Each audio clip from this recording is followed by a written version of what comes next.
Multiple attack से कोहराम मचा दिया है। नेतन्याहू को समझ नहीं आ रहा कि हिजबुल्लाह ने इजराइल के मिसाइल हेडक्वार्टर को कैसे आखिर उड़ा दिया।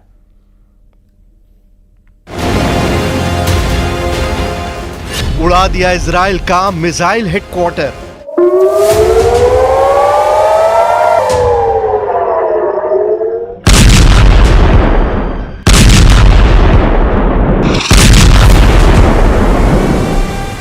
पिछले 72 घंटे में हिजबुल्लाह के हमलों ने साबित कर दिया है कि जंग के मैदान में हिजबुल्लाह लड़ाके इजरायली सेना पर बहुत भारी साबित हो रहे हैं। इजरायली सेना भले ही दावा करे कि उसने दक्षिणी लेबनान में हिजबुल्लाह की कमर तोड़कर रख दी है, लेकिन हकीकत में जमीन पर अब बाजी पलटती नजर आ रही है। ऐसा लग रहा है कि 11 महीने की जंग में हिजबुल्लाह ने पीएम नेतन्याहू और उनके कमांडरों के वॉर प्लान को डिकोड करके उसकी धज्जियां उड़ाना शुरू कर दी हैं।